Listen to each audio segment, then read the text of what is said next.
Iran के Israel पर drones और मिसाइल हमले के बाद लड़ाई का एक और मोर्चा खुल चुका है। पहले ही वैश्विक तनाव से जूझ रही दुनिया में इस घटना ने मुश्किलों को और बढ़ा दिया है।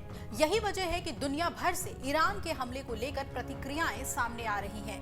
वहीं ईरान ने धमकी दी है कि अगर इजराइल उकसावे की कार्रवाई जारी रखता है तो इसके गंभीर अंजाम भुगतने होंगे।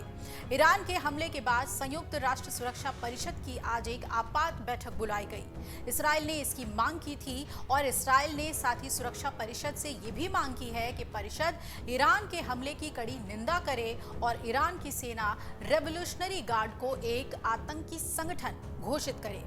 वहीं अमेरिका के राष्ट्रपति जो बाइडेन ने अपनी राष्ट्रीय सुरक्षा टीम से मुलाकात कर पूरे हालात पर चर्चा की और ईरान के ड्रोन्स और मिसाइलों ने इस्राएल पर हमला किया है, जिसमें इस्राएल के एक सैन्य बेस को नुकसान पहुंचने की भी खबर है।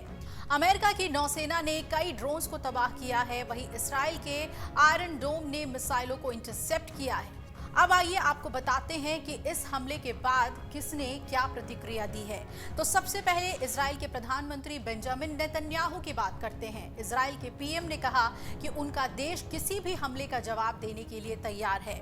नेतन्याहू ने अमेरिका, ब्रिटेन, फ्रांस और अन्य देशों को समर्थन के लिए धन्यवाद दिया और कहा कि हाल के सालों में, खासकर हाल के हफ्ते में, इजराइल ईरान के हमले की तैयारी कर रहा था।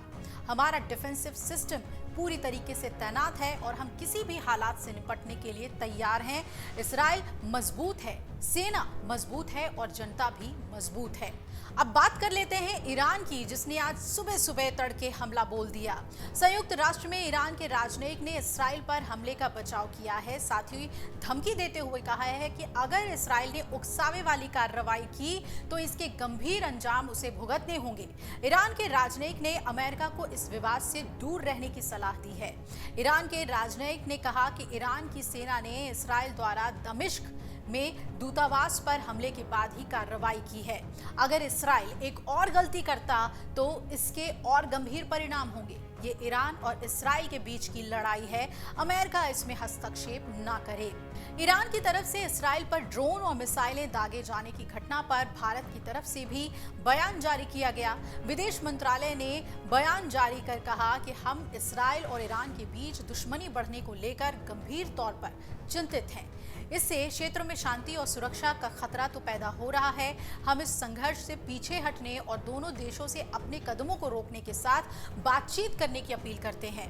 विदेश मंत्रालय इस स्थिति पर करीब से नजर बनाए रख रहा है। क्षेत्र में मौजूद हमारे दूतावास भारतीय समुदाय से संपर्क में हैं।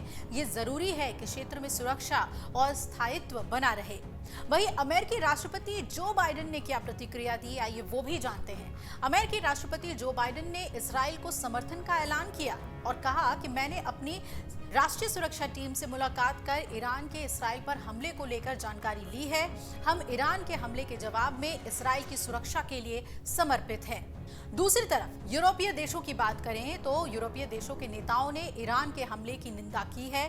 ब्रिटेन के पीएम ऋषि सुनक ने ईरान के हमले को क्षेत्र को अस्थिर करने वाला बताया। फ्रांस के विदेश मंत्री ने आशंका जताई कि ईरान की कार्रवाई से पश्चिमी एशिया में भी सैन्य तनाव बढ़ सकता है। यूरोपीय काउंसिल के अध्यक्ष से शांति की अपील की। संयुक्त राष्ट्र के महासचिव एंटोनियो गुटेरेस ने कहा कि पश्चिम एशिया का क्षेत्र एक और लड़ाई को बर्दाश्त अब नहीं कर सकता।